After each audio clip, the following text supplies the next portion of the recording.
ವಿಧಾನಸೌಧದ ಮೊದಲ ಮಾಡಿಯಲ್ಲಿ ನಡೆದಂತಹ ಘಟನೆಯ ಕುರಿತಂತೆ ಸರ್ಕಾರದ ಗಮನವನ್ನು ಕೆಲವು ವಿಷಯಗಳಿಗೆ ಸಂಬಂಧಪಟ್ಟಂತೆ ನಾನು ಸೆಳೆಯಬೇಕು ಅನ್ನುವ ಕಾರಣಕ್ಕೆ ನಿಂತುಕೊಂಡಿದ್ದೇನೆ. ನಾವು ಇವತ್ತು ನನ್ನೆಯ ಘಟನೆಯನ್ನು ಖಂಡಿಸಿ ಶಾಸಕರ ಭವನದಿಂದ ಇಲ್ಲಿಯ ತನಕ ನಾವೆಲ್ಲ ಶಾಸಕರು ಒಂದು ಪ್ರತಿಭಟನಾರ್ಥ ರಾಷ್ಟ್ರಧ್ವಜವನ್ನು ಇಟ್ಟುಕೊಂಡು ಮೆರವಣಿಗೆಯನ್ನು ಮಾಡಿದ್ವಿ. ರಾಷ್ಟ್ರಧ್ವಜಕ್ಕೆ ಅಗೌರವ ಆಗಬಾರದು ಅನ್ನುವಂಥ ಕಾರಣವನ್ನು ಹೇಳಿ ನೀವು ಆರಂಭದಲ್ಲೇ ಅಧಿವೇಶನದ ಒಳಗೆ ಈ ರೀತಿ ರಾಷ್ಟ್ರಧ್ವಜಕ್ಕೆ ಅಗೌರವಗಳನ್ನು ಮಾಡಬೇಡಿ ಎನ್ನುವಂಥದ್ದನ್ನು ಸೂಕ್ಷ್ಮವಾಗಿ ಎಚ್ಚರಿಸಿದಿರಿ. ನಾನು ನಿಮಗೆ ಮತ್ತು ಸದನದ ಗಮನಕ್ಕೆ ತರುವಂಥದ್ದು 2022 ಫೆಬ್ರವರಿ 18ನೇ ತಾರೀಕು ಹಿಜಾಬಿನ ಘಟನೆಯ ಬಗ್ಗೆ ಚರ್ಚೆಗಳಾಗಬೇಕಾದ್ರೆ ನೀವು ಉಪನಾಯಕರಾಗಿದ್ರಿ. ಇಡೀ ಕಾಂಗ್ರೆಸ್ನ ಶಾಸಕರು ಸದನದ ಒಳಗೆ ರಾಷ್ಟ್ರಧ್ವಜವನ್ನು ಪ್ರದರ್ಶನ ಮಾಡಿದ್ದು ನನಗೆ ಇವತ್ತಿಗೂ ಕೂಡ ನೆನಪಿದೆ. ರಾಷ್ಟ್ರಧ್ವಜಕ್ಕೆ ಅಗೌರವ ಆಗಬೇಕು ಅನ್ನುವಂಥದ್ರ ಬಗ್ಗೆ ಆಗಬಾರದು ಅನ್ನುವಂಥದ್ರ ಬಗ್ಗೆ ನಮ್ದು ಯಾರ್ದು ಕೂಡ ಭಿನ್ನಾಭಿಪ್ರಾಯ ಇಲ್ಲ. ಆದರೆ ನಿನ್ನೆ ರಾಜ್ಯಸಭಾ ಚುನಾವಣೆಗಳು ಮುಗಿದ ನಂತರ ಆದಂಥ ಘಟನೆಗಳನ್ನು ನಾವೆಲ್ಲರೂ ಕೂಡ ತಲೆ ತಗ್ಗಿಸಬೇಕಾಗಿರುವಂಥದ್ದು ಅತ್ಯಂತ ಆತಂಕದ ಸಂಗತಿ. ಇದು ವಿಜಯೋತ್ಸವವನ್ನ ಪಾಕಿಸ್ತಾನ್ ಜಿಂದಾಬಾದ್ ಅಂತೇಳಿ ವಿಜಯೋತ್ಸವದ ಸಂದರ್ಭದಲ್ಲಿ ಘೋಷಣೆಗಳನ್ನು ಕೂಗಿದ್ದು ಅಂತಾದ್ರೆ ಇದಕ್ಕಿಂತ ದೊಡ್ಡ ಅಪರಾಧ ಇನ್ನೇನಾಗಬೇಕು? ಇದರಲ್ಲಿ ಯಾವುದೋ ರಾಜಕೀಯ ಪಾರ್ಟಿಗಳ ಮೇಲಾಟಗಳ ವಿಷಯ ಇಲ್ಲವೇ ಇಲ್ಲ. ಪಾಕಿಸ್ತಾನದ ಪರವಾದಂತ ಮಾನಸಿಕತೆ ಇರುವಂತಹ ವ್ಯಕ್ತಿಗಳು ಯಾರೇ ಆಗಲಿ, ಅದು ವಿಧಾನಸೌಧದ ಒಳಗೆ ಇರ್ಬೋದು, ವಿಧಾನಸೌಧದ ಹೊರಗೆ ಇರ್ಬೋದು, ಆ ರೀತಿಯಾದಂತಹ ಮಾನಸಿಕತೆಗಳು ಇರುವಂತ ವ್ಯಕ್ತಿಗಳು ಯಾರಿದ್ರೂ ಕೂಡ ನಾವು ರಾಜಕೀಯ ಪಕ್ಷಗಳನ್ನ ಮೀರಿ ಇದನ್ನ ಖಂಡಿಸಬೇಕು. ಇದರ ಬಗ್ಗೆ ದೊಡ್ಡ ಪ್ರಮಾಣದ ಶಿಕ್ಷೆಗಳಾಗಬೇಕು ಅನ್ನೋದನ್ನ ನಾವೆಲ್ಲರೂ ಕೂಡ ಒಟ್ಟಾಗಿ ಹೇಳಬೇಕು. ಲೋಕಸಭಾ ಅಧಿವೇಶನದ ಸಂದರ್ಭದಲ್ಲಿ ನಮ್ಮ ಸಂಸದರ ಪಾಸನ್ನ ಇಟ್ಟುಕೊಂಡು ಒಳಗೆ ಬಂದಿದ್ದು ನಾವು ಅದನ್ನೇನು ಸಮರ್ಥಿಸ್ಕೊಳ್ತಾ ಇಲ್ಲ. ಯಾರು ಬಂದಿದ್ರು ಕೂಡ ತಪ್ಪೇ. ಆ ರೀತಿಯಾದಂತಹ ಘಟನೆಗಳು ಎಲ್ಲೂ ಕೂಡ ನಡಿಬಾರದು. ನಾವು ಅದನ್ನೇನು ಸಮರ್ಥಿಸ್ಕೊಳ್ತಾ ಇಲ್ಲ. ನಿನ್ನೆ ರಾಜ್ಯಸಭಾ ಫಲಿತಾಂಶ ಆದಂತ 2-3 ನಿಮಿಷಗಳಲ್ಲಿ ವಿಜಯೋತ್ಸವವನ್ನು ಎಲ್ಲರೂ ಕೂಡ ಆಚರಿಸಬೇಕು. ಸಂತೋಷ ಅಂತ ಎಲ್ಲರಿಗೂ ಇದ್ದಿದ್ದೆ. ಸಂತೋಷದ ಸಂಭ್ರಮ ಪಾಕಿಸ್ತಾನಕ್ಕೆ ಅರ್ಪಣೆ ಅಲ್ಲ ಅಂತ. ಸಂತೋಷದ ಸಂಭ್ರಮ ಬೇರೆ ಬೇರೆ ಹಂತಗಳಲ್ಲಿ ನಡೀಲಿ, ಬೇರೆ ಯಾವ ರೂಪದಲ್ಲಾದರೂ ಕೂಡ ಸಂತೋಷಗಳು ನಡೀಲಿ. ಆದರೆ ಸಂತೋಷವನ್ನ ಮಾಡುವಂತ ವೇಗದಲ್ಲಿ ಪಾಕಿಸ್ತಾನದ ಪರವಾದಂತ ಘೋಷಣೆಗಳನ್ನು ಕೂಗಿದ್ದಾರೆ ಅಂತ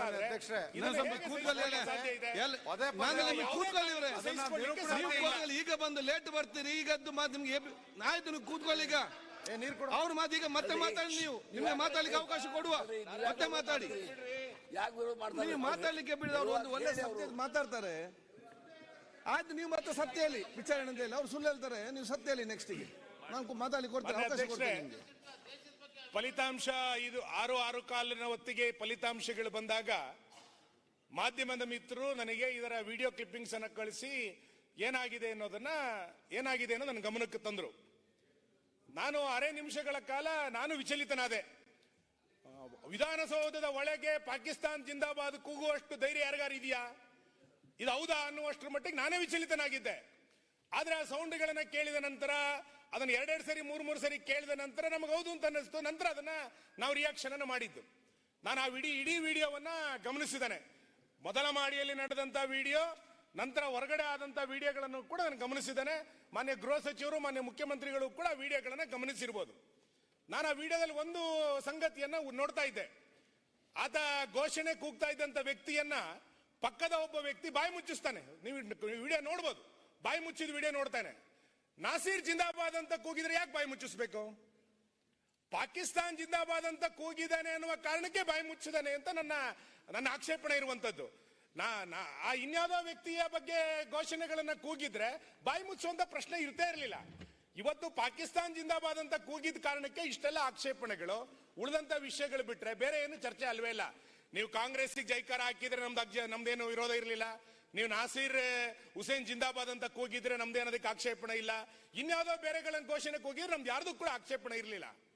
ನಾನು ಮಾನ್ಯ ಮುಖ್ಯಮಂತ್ರಿಗಳಿಗೆ, ಉಳಿದಂತ ಸಚಿವ ಸಂಪುಟದ ಸದಸ್ಯರಿಗೆ ಅಭಿನಂದಿಸ್ತೇನೆ. ಸಂವಿಧಾನದ ಬಗ್ಗೆ ಬಹಳ ದೊಡ್ಡ ಪ್ರಮಾಣದಲ್ಲಿ ಗಟ್ಟಿತನ ಇರಬೇಕು, ಸಂವಿಧಾನ ಉಳಿಬೇಕು ಅನ್ನೋದ್ರ ಕುರಿತಂತೆ ನಿಮಗೆಷ್ಟು ಕಳಕಳಿ ಇದೆಯೋ ಅಷ್ಟೇ ಕಳಕಳಿ ನಮಗೂ ಕೂಡ ಇದೆ. ಮೊನ್ನೆ ಸಂವಿಧಾನದ ಕುರಿತಂತೆ ಬಹಳ ದೊಡ್ಡ ಕಾರ್ಯಾಗಾರವನ್ನು ನೀವು ಮಾಡಿದ್ರಿ. ಸಂವಿಧಾನದ ಕಾರ್ಯಾಗಾರಕ್ಕೆ ನೀವು ಯಾರನ್ನು ಕರೆಸಿದ್ದು? ಸರ್ಕಾರದ ಅತಿಥಿಯಾಗಿ ಬಂದವರು ಯಾರು? ಈಗ subject ಇದಕ್ಕೆ ಬನ್ನಿ. ಅದೇ ವಿಷಯಕ್ಕೆ ಬರ್ತೇನೆ. ನಿತೀಶ್ ಕೌಲ್ ಅನ್ನುವಂತ ವ್ಯಕ್ತಿಯನ್ನ ನೀವು ಸರ್ಕಾರದ ಅಧಿಕೃತವಾದಂತ ಆಹ್ವಾನವನ್ನು ಕೊಟ್ಟು ಕರೆಸಿ, ಮಹಿಳೆಯನ್ನ ಕರೆಸಿ ಭಾಷಣ ಮಾಡ್ಲಿಕ್ಕೆ ಹೊರಡಿಸಿದ್ರಿ. ಭಾರತ ವಿರೋಧಿಯಾದಂತ ಧೋರಣೆಯನ್ನ ಇಟ್ಟುಕೊಂಡಂತ ನಿತೀಶ್ ಕೌಲನ್ನ ಸರ್ಕಾರದ ಅತಿಥಿಯಾಗಿ ಸಂವಿಧಾನಕ್ಕೆ ಸಂಬಂಧಪಟ್ಟಂತೆ ಹೇಗೆ ಭಾಷಣಕ್ಕೆ ನೀವು ಕರೆಸಿದ್ರಿ? ಈ ಮಾನಸಿಕತೆ ಇದ್ದ ಕಾರಣಕ್ಕೋಸ್ಕರ ಇಷ್ಟೆಲ್ಲ ಘಟನೆಗಳು ಮತ್ತೆ ಘಟನೆ ಆಯ್ತು. ಘಟನೆಯ ಕುರಿತಂತೆ ಒಂದು ನಿಮಿಷ ಮಾತಾಡ್ತಾ ನಾನು ಮುಗಿಸ್ಬಿಡ್ತೀನಿ, ನೀವು ಆಮೇಲೆ ಮಾತಾಡಿ. ನಾನು ನಿಮ್ಮ ಹೆಸರು ತಗೊಳ್ಳೇ ಇಲ್ಲ. ಅವರು ಸರ್ವಾಧಿಕಾರಿ ಸರ್ಕಾರ ಭಾರತ ವಿರೋಧಿ ಅದನ್ನ ಕರೆಸಿದ್ದಾರೆ ಅಂತ ಹೇಳ್ತಾರೆ. ಅವರು ಕಾಶ್ಮೀರಿ ಪಂಡಿತರು. ಮಂತ್ರಿ ಮಾತಾಡ್ತಾರೆ ಅಲ್ಲಿ, ಅಧ್ಯಕ್ಷರೇ ಮಂತ್ರಿ ಮಾತಾಡ್ತಾರೆ, ಅವರು ಮಂತ್ರಿ ಮಾತಾಡ್ತಾರೆ. ಅಧ್ಯಕ್ಷರೇ, ಡೆಮಾಕ್ರಸಿ ಬಗ್ಗೆ, ಸೆಕ್ಯುಲರಿಸಂ ಬಗ್ಗೆ ಅಥವಾ ಸರ್ಕಾರ ಯಾಕೆ ಸರ್ಕಾರ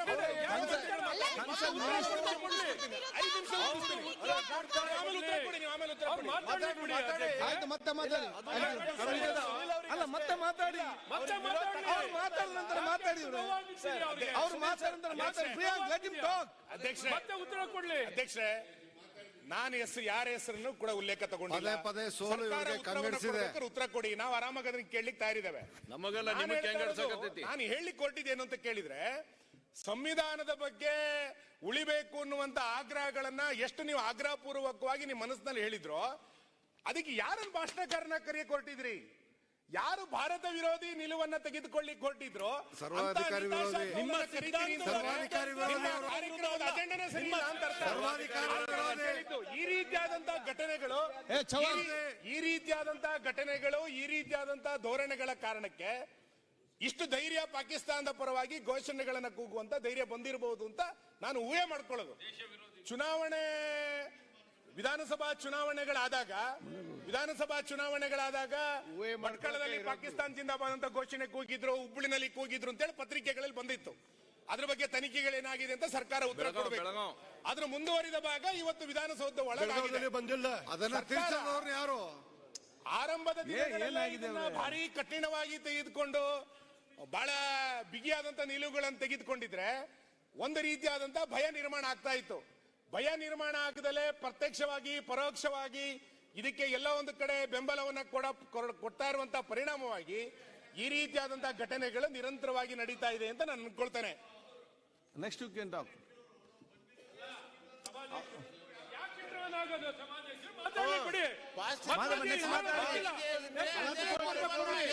You can clarify next.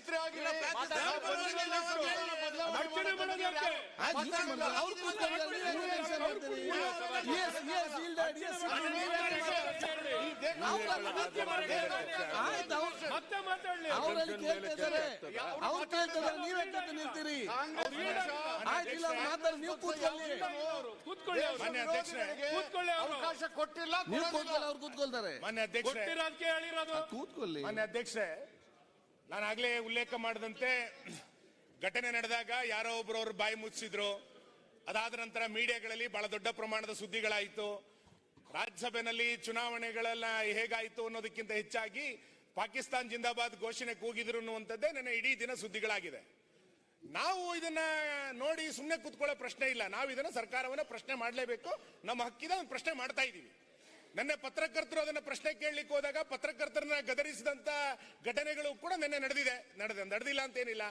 ಅಂದ್ರೆ ಇದನ್ನ ಪ್ರಶ್ನೆ ಮಾಡೋದು ತಪ್ಪು ಅನ್ನುವಷ್ಟರ ಮಟ್ಟಿಗೆ ಸರ್ಕಾರದ ಜನಪ್ರತಿನಿಧಿಗಳ ವರ್ತನೆಗಳು ಹಿಂಗಾದ್ರೆ ಯಾರು ಕೇಳಬೇಕು, ಎಲ್ಲಿ ಕೇಳಬೇಕು ಇದನ್ನ? ಈ ಕಾರಣಕ್ಕೆ ನನ್ನ ಘಟನೆ ನಡೆದ ನಂತರ ನೀವೇ ಹೇಳ್ಬೇಕು. ವಿಧಾನಸೌಧದಿಂದ ಹೊರಗೆ ಹೋಗ್ಲಿಕ್ಕೆ 2 ಗೇಟ್ ಇರೋದು, ಏನು 16 ಗೇಟ್ಗಳೇನಿಲ್ಲ. ಹೆಂಗೆ ಆ ಗುಂಪನ್ನ ಹೊರಗೋಗ್ಲಿಕ್ಕೆ ಪೊಲೀಸರು ಬಿಟ್ರು? ಘಟನೆ ನಡೆದಾದ ನಂತರ ಇವತ್ತಿನ ತನಕ, ಈ ಕ್ಷಣ ತನಕ ಯಾಕೆ ಒಬ್ಬರನ್ನು ಅರೆಸ್ಟ್ ಮಾಡಲಿಲ್ಲ? ಯಾವ ತನಿಖೆ ಆಗಬೇಕು ಅಂತ ಕಾಯ್ತಾ ಇದ್ದೀರಿ? ವಿಚಾರಣೆ ಮಾಡೋದಕ್ಕಿಂತ ದೊಡ್ಡ ವಿಷಯನಾ? ನನ್ನ ರಾತ್ರಿ ಘಟನೆ ಆದ ನಂತರ ಇರೋದೇ 2 gate, south gate, north gate. ಆ 2 ಗೇಟ್ ಹೋಗ್ಬೇಕಿತ್ತು. ಯಾರನ್ನೂ ಹೋಗ್ಲಿಕ್ಕೆ, ಎಲ್ಲರನ್ನೂ ರಾಜಾರಾಜವಾಗಿ ಹೋಗ್ಲಿಕ್ಕೆ ಬಿಟ್ಟು ರಾತ್ರಿ ನಾವು ಪೊಲೀಸ್ ಸ್ಟೇಷನ್ಗೆ ಹೋಗಿ ಕಂಪ್ಲೇಂಟ್ ಕೊಡೋ ತನಕ ಸೋಮೋಟೋ ಮೊಕದ್ದಮೆಯನ್ನು ದಾಖಲು ಮಾಡ್ಲಿಕ್ಕೆ ಪೊಲೀಸರು ಹಿಂದೇಟ್ ಆಗ್ತಾ ಇದ್ದಾರೆ ಅಂತಂದ್ರೆ ಇದನ್ನ ಕೇಸ್ ಹಾಕಬೇಡಿ ಅಂತ ಹೇಳ್ತಾ ಇರುವಂತ ಹಿಂದಿನ ಕೈ ಯಾವುದು? ಹಿಂದಿರುವಂತ ಶಕ್ತಿ ಯಾವ್ದಾಗಾದ್ರೆ? ಇದನ್ನ ಇವತ್ತು ಪ್ರಶ್ನೆ ಮಾಡಬೇಕಾಗಿರುವಂತದ್ದು ಇಡೀ ನಾಗರಿಕ ಸಮಾಜದ ಕರ್ತವ್ಯ ಇದೆ. ಇದನ್ನ ಇವತ್ತು ನಾವು ಪ್ರಶ್ನೆಯನ್ನ ಕೇಳ್ತಾ ಇದ್ದೀವಿ. ಮೂರನೇದು, ಘಟನೆ ಆದ ನಂತರ FSIL ರಿಪೋರ್ಟ್ ಬರಬೇಕು, ಅದನ್ನ ವರದಿ ಕಾಯ್ತಾ ಇದ್ದೀವಿ ಅನ್ನುವಂಥದ್ದನ್ನ ಮಾನ್ಯ ಗೃಹ ಸಚಿವರು ಬೆಳಿಗ್ಗೆ ಪತ್ರಿಕೆಗಳಲ್ಲಿ ಹೇಳಿದ್ದೆ ನಾನು ಗಮನಿಸಿದೆ. ನಾನು ಕಾಂಗ್ರೆಸ್ಸಿನ ಅಧಿಕೃತವಾದಂತಹ ಟ್ವೀಟ್ ಅನ್ನ ಮತ್ತು ಪ್ರಿಯಾಂಕಾ ಖರ್ಗೆ ಅವರ ಟ್ವೀಟ್ ಅನ್ನ ನೀವು ಅನುಮತಿ ಕೊಟ್ಟರೆ ಓದ್ತೇನೆ. ಬೇಡ, ಓದ್ತೇನೆ. ಅಲ್ಲ, ಅನುಮತಿ ಕೇಳಿದೆ. FSIL ರಿಪೋರ್ಟ್ ಬರೋದಕ್ಕಿಂತ ಅನುಮತಿ ಮುಂಚೆ ಕೇಳಿದ್ರೆ ಬೇಡ ಅಂತ ಹೇಳಿದ್ರಿ. ಅಲ್ಲ, FSIL ರಿಪೋರ್ಟ್ ಬರೋದಕ್ಕಿಂತ ಮುಂಚೆ ಆಯ್ತು. ಕ್ಯಾಬಿನೆಟ್ಟಿನ ಸಚಿವರು ಮಾಡಿದಂತ ಟ್ವೀಟ್ ಏನು ಓಕೆ, ಮತ್ತು ಕಾಂಗ್ರೆಸ್ಸಿನವರು ಮಾಡಿದಂತ ಟ್ವೀಟ್ ಏನು? ಹಾಗಾದ್ರೆ ವಿಚಾರಣೆ ಯಾರಿಗೆ? ವಿಚಾರಣೆ ಆಗೋದಕ್ಕಿಂತ ಮುಂಚೆನೆ ನಿರ್ಣಯಕ್ಕೆ ಯಾರು ಬರೋದು? ವಿಚಾರಣೆ ಬರೋದಕ್ಕಿಂತ ಮುಂಚೆ ಯಾರು ತೀರ್ಮಾನಕ್ಕೆ ಬರೋದು? ಅಮ್ಮ ಕೂತ್ಕೊಳ್ಳಿ, ನಿಮ್ಗೆ ಏನಾಗಿದೆ? ಹಾಗಾದ್ರೆ ವಿಚಾರಣೆ ಆಯ್ತು, ಆಗೋದಿಲ್ಲ. ಕೂತ್ಕೊಳ್ಳಿ. ಮತ್ತೆ ಬೇರೆ ಬೇರೆ ಆಯ್ತು, ನಿಮ್ಗೆ ಏನಿಗೆ ಪ್ರಾಬ್ಲಮ್? ನಿಮ್ಮ ಹೆಸರು ಏನಾದ್ರು ಹೇಳಿದ್ರ? ಇಲ್ಲಲ್ಲ, ನಿಮ್ಮ ಹೆಸರೇನು ಹೇಳಿದ್ರ? ಬೇರೆ ಬೇರೆ ಘಟನೆಗಳಲ್ಲಿ ತಿಂಗಳುಗಟ್ಟಲೆ ರಿಪೋರ್ಟ್ ಬರೋದಿಲ್ಲ. ಇದನ್ನ ಇಮಿಡಿಯೇಟ್ ರಿಪೋರ್ಟ್ ಬರ್ತಾ ಇದೆ ಅಂತಂದ್ರೆ ಏನ್ ಅನ್ಕೋಬೇಕು ನಾವು?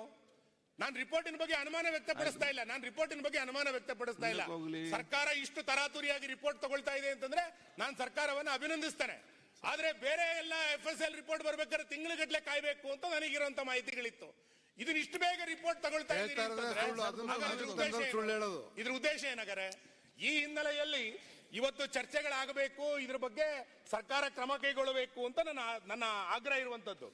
ಮತ್ತೆ ಈ ರೀತಿಯಾದಂತಹ ಘಟನೆಗಳು ವಿಧಾನಸೌಧದ ತನಕ ಬರಲಿಕ್ಕೆ ಕಾರಣ ಏನು ಅಂತ ಕೇಳಿದ್ರೆ, ಕಳೆದ 9 ತಿಂಗಳ ಅವಧಿಯಲ್ಲಿ ಸರ್ಕಾರ ನಡ್ಕೊಂಡಂತ ಧೋರಣೆಗಳು. ಇವತ್ತು ಇಷ್ಟು ಧೈರ್ಯವಾಗಿ ಪಾಕಿಸ್ತಾನದ ಪರವಾದಂತ ಘೋಷಣೆಗಳನ್ನ ಕೂಗುವಷ್ಟರ ಮಟ್ಟಿಗೆ ಮೊದಲೇ ಮಾಡಿ ಬರ್ತಾರೆ ಅಂತಂದ್ರೆ ನಿಮ್ಮ ನಿಲುವುಗಳು, ನಿಮ್ಮ ಹೇಳಿಕೆಗಳ ಕಾರಣಕ್ಕೋಸ್ಕರನೇ ಇಷ್ಟು ಧೈರ್ಯ ಬರಲಿಕ್ಕೆ ಸಾಧ್ಯ. ಕೆಜೆಹಳ್ಳಿ TGಹಳ್ಳಿಯ ಘಟನೆಗಳಾದಾಗ ಪೊಲೀಸ್ ಸ್ಟೇಷನ್ ಬೆಂಕಿ ಹಾಕೋದವ್ರನ್ನ ಅಮಾಯಕರು ಅಂತ ಇದೇ ಸರ್ಕಾರ ಕರೆದಿದ್ದು.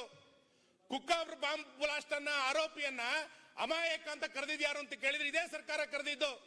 ಇವರೆಲ್ಲ ಬ್ರದರ್ಸ್ ಅಂತ ಕರೆದಿದ್ದು. ಅದರ ಮುಂದುವರೆದ ಭಾಗ ಇವತ್ತು ಪಾಕಿಸ್ತಾನ ಜಿಂದಾಬಾದ್ ಅಂತ ಘೋಷಣೆಗೆ ಹೋಗಿದ್ದು.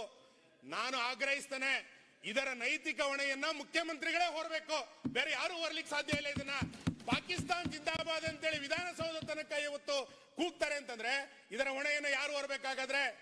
ಇವತ್ತು 47ರಲ್ಲಿ ಜಾತಿಯ ಹೆಸರಿನಲ್ಲಿ ದೇಶವನ್ನ ವಿಭಜನೆ ಮಾಡಿದ್ರು ಇದೇ ಕಾಂಗ್ರೆಸ್. ನೋಡಿ, ಭಯೋತ್ಪಾದನೆ ಹೆಸರಲ್ಲಿ ರಾಜ್ಯಕ್ಕೆ ವಿಚಾರ ಮಾತಾಡಿ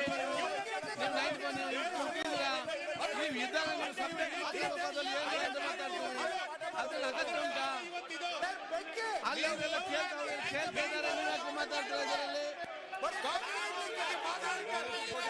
ಅವರ ಸಮಾಧಾನ ಕೇಳ್ತಾ ಇಲ್ವಾ? ಮತ್ತೆ ಅವ್ರ ಸಮಾಧಾನ ರಾಜಕೀಯಕ್ಕೆ ತರಬೇಕು. ನೀವು ರಾಜಕೀಯ ತರಬೇಕು. ನಿಮ್ಮ ವಿಚಾರ ನೀವು ಮತ್ತೆ ನಿಮ್ಗೆ ಯಾರು ಬಗ್ಗೆ ಸೀರಿಯಸ್ ಅದು ಬಿಟ್ಟು ಪಾಲಿಟಿಕ್ಸ್ ಆಗಿ ಮಾತಾಡ್ತೀರಿ.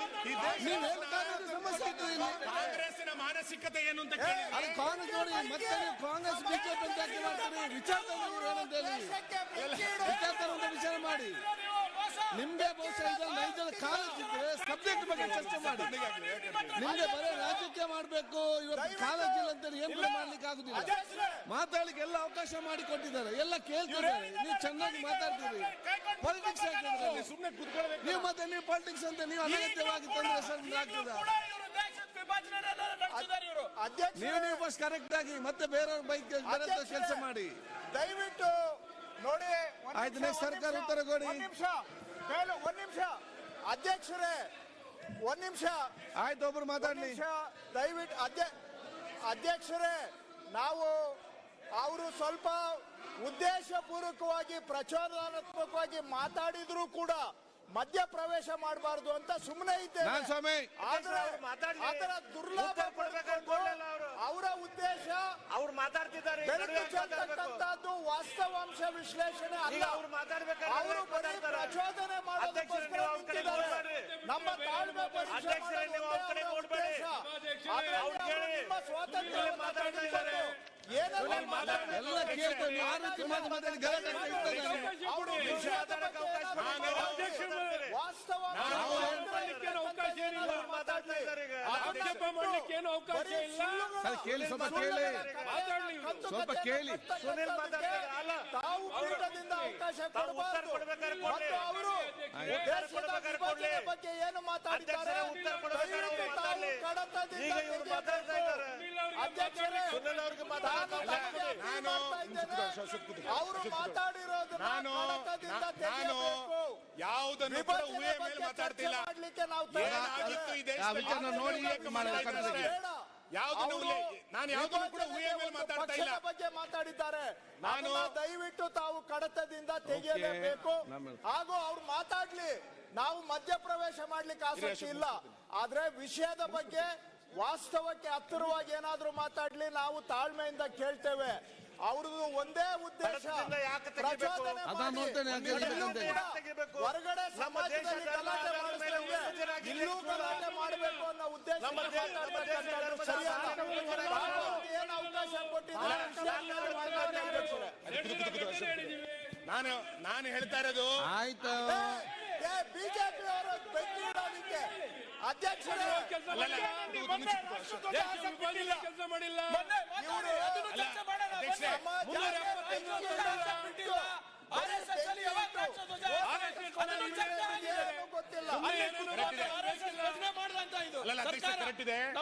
ನಾವು ಚರ್ಚೆಗೆ ಸಿದ್ಧರಿದ್ದೀವಿ. ನಾವು ಯಾವ ಚರ್ಚೆಯಿಂದನೂ ಕೂಡ ಹೊರಗೋಗೋ ಪ್ರಶ್ನೆ ಇಲ್ಲ. ಎಲ್ಲದನ್ನು ಚರ್ಚೆ ಮಾಡ್ಲಿಕ್ಕೆ ಸಿದ್ಧರಿದ್ದೀವಿ. ನಾನು ಹೇಳ್ತಾ ಇರೋದು ಏನಂತಂದ್ರೆ, ಮಾನ್ಯ ಅಧ್ಯಕ್ಷರೇ, ಮುಗಿಸ್ಬಿಡ್ತೇನೆ ಅಧ್ಯಕ್ಷರೇ. ಆಯ್ತು, 2 ನಿಮಿಷ ಮುಗಿಸ್ಬಿಡ್ತೇನೆ. ನಾನು ಯಾವುದನ್ನು ಕೂಡ ಊಹೆ ಮೇಲೆ ಮಾತಾಡ್ತಿಲ್ಲ. ಸರ್ಜಿಕಲ್ ಸ್ಟ್ರೈಕ್ ಆದಾಗ ಸಾಕ್ಷಿ ಕೇಳಿದ ಯಾವ ಪಾರ್ಟಿ ಸರ್ಜಿಕಲ್ ಸ್ಟ್ರೈಕ್ ಆಗಿದ್ದಾಗ? ಅಂದ್ರೆ ಅವತ್ತು ಈ ದೇಶದ ಬಗ್ಗೆ ಕಳಕಳಿ ಇರ್ಲಿಲ್ಲ ಅಂತ. ಕಳಕಳಿ ಇರ್ಲಿಲ್ಲ. ಅದು ಸಭೆ ಚರ್ಚೆ ಮಾಡಿ. ಈಗ RSS ಬಗ್ಗೆ ಮಾತಾಡ್ತಾರೆ.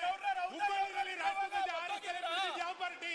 ಹುಬ್ಬಳ್ಳಿಯಲ್ಲಿ ರಾಷ್ಟ್ರಧ್ವಜವನ್ನು ಹಾರಿಸಿದ ಯಾವ ಪಾರ್ಟಿ? ಇವತ್ತು ಇದೇ ಮಾನಸಿಕತೆ ಇರುವಂತಹ ಕಾರಣಕ್ಕೆ ಇವತ್ತು ಇವರಿಗೆ ಸತ್ಯ ಹೇಳಿ ಇವರಿಗೆ ಯಾಕೆ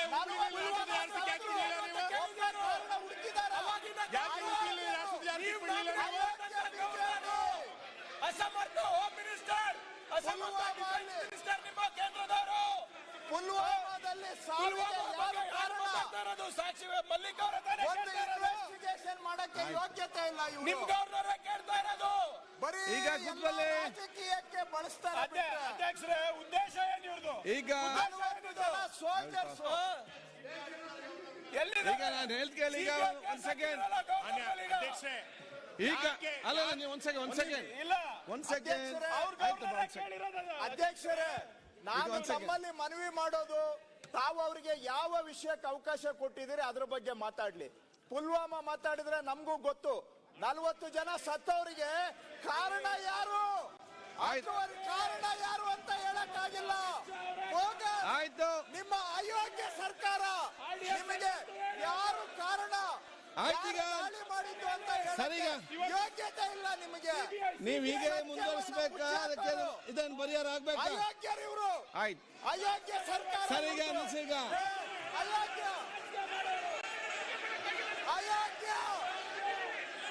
ಅಯೋಗ್ಯ ನೀವು. ಅವ್ರು ಹೀಗೆ ಹೇಳ್ತೇವೆ, ನೀವು ಮತ್ತೆ ನೀವು ಹೇಳ್ತೇನೆ.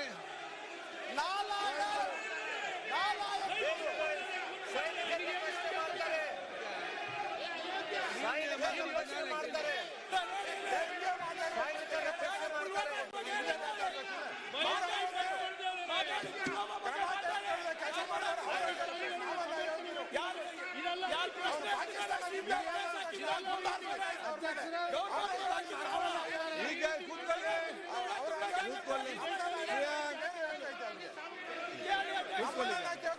ನೀವು ಸರ್ಕಾರದಲ್ಲಿದ್ದೀರಿ, ಕೂತ್ಕೊಳ್ಳಿ. ಪ್ರತಿಪಕ್ಷ ಕೂತ್ಕೊಳ್ಳಿ. ಮಾನ್ಯ ಅಧ್ಯಕ್ಷರೇ, ಒಂದು ನಿಮಿಷ. ಆಯ್ತು ರವಿ, ಒಂದ್ಸಲ ಬಸ್ ಅಂತ ಕೂತ್ಕೊಳ್ಳಿ. ಆಯ್ತು, ಬಸ್ ಕೂತ್ಕೊಳ್ಳಿ. ಅಧ್ಯಕ್ಷರೇ, ಆನಂದ್ ಅಧ್ಯಕ್ಷರೇ, ಅಧ್ಯಕ್ಷರೇ, ಈ ಘಟನೆ ಆದ್ರೂ ಕೂಡ ಇಲ್ಲಿಯ ತನಕ ಆರೋಪಿಗಳನ್ನು ಬಂಧಿಸಿಲ್ಲ. ಅವರು ಅಯೋಗ್ಯರು, ಅವರು ಅಯೋಗ್ಯರು. ಆಯ್ತು, ಇಲ್ಲಿಯ ತನಕ ಬಂಧನ ಆಗ್ಲಿಲ್ಲಲ್ಲ, ಅದಕ್ಕೆ ಅವರು ಅಯೋಗ್ಯರು. ಈಗ ಯಾರು ಅಯೋಗ್ಯರು? ಈಗ ಅಲ್ಲ ಅಧ್ಯಕ್ಷರೇ, 40 ಸೈನಿಕರು ಸತ್ರು, 40 ಸೈನಿಕರು ಸತ್ರು. ಇವತ್ತು ಯಾರಿಗಾದ್ರೂ ಒಬ್ಬರಿಗೆ ಇವ್ರು ಅರೆಸ್ಟ್ ಮಾಡಿದಾರ? 40 ಸೈನಿಕರು. ಇಲ್ಲಿ ಬರೀ ಬಾವುಟ ಇಲ್ಲಿ ಬರೀ ಗಾಳಿಪಟ ಹಾರಿಸ್ತಾ ಇದ್ದೀರಿ. ಅಲ್ಲಿ 40 ಸೈನಿಕರು ಸತ್ತಿದ್ದು ಸುಳ್ಳು. ಅದರಲ್ಲಿ ಒಂದು ಇನ್ವೆಸ್ಟಿಗೇಷನ್ ಮಾಡಕ್ಕಾಗಿಲ್ಲ. ಆ 40 ಸೈನಿಕರ ಸಾವಿಗೆ ಕಾರಣ ಯಾರು ಅನ್ನೋ ಇನ್ವೆಸ್ಟಿಗೇಷನ್ ಮುಚ್ಚಾಕಿದ್ದಾರೆ. 5 ವರ್ಷ ಆಯ್ತು. 5 ವರ್ಷ 40 ಸೈನಿಕರ ಸಾವಿಗೆ ಒಬ್ಬ ಕಾರಣಕರ್ತರನ್ನ ಹುಡುಕಕ್ಕಾಗಿಲ್ಲ. ಯಾರು ಕಾರಣ 40 ಸೈನಿಕರಿಗೆ? ಇವತ್ತು ಇಲ್ಲಿ ಬರೀ ಡಾಕ್ಟರ್ಡ್ ವಿಡಿಯೋಗಳು ಅವು ಇವುಗಳನ್ನ ಇಟ್ಕೊಂಡು ಮಾತಾಡ್ತಾರೆ. ಇನ್ನು 5 ವರ್ಷ ಆಗಿದೆ. 5 ವರ್ಷ ಆದ್ರೂ ಏನ್ ಮಾಡಿದ್ದೀರಿ? ಸುಮ್ಮ ಮಾತಾಡ್ತಾರೆ. ಅಯೋಗ್ಯ ಸರ್ಕಾರನ ಮತ್ತೆ ನಿಮ್ದು ಸುಮ್ಮನೆ 5 ವರ್ಷ ಆಯ್ತು ನಿಮ್ಮ ಮನೆ ಬರಕೇನು? ಆಯ್ತು ಮಂತ್ರಿಗಳೇ, ಅದ್ರ ಬಗ್ಗೆ ನಮ್ಮ ಬಗ್ಗೆ ಮಾತಾಡ್ತೀರಿ ನೀವ್ ಇವತ್ತು. ಇದನ್ನೆಲ್ಲ ರಾಜಕಾರಣ ಬಿಟ್ರೆ ಬದ್ಲಿ ಏನು ಗೊತ್ತಿಲ್ಲ ನಿಮ್ಗೆ. ಈ ದೇಶದ ಅಭಿವೃದ್ಧಿ ಗೊತ್ತಿಲ್ಲ. ಕುಂದರಿ ಸಾಕು ನೋಡಿದ್ದೀವಿ.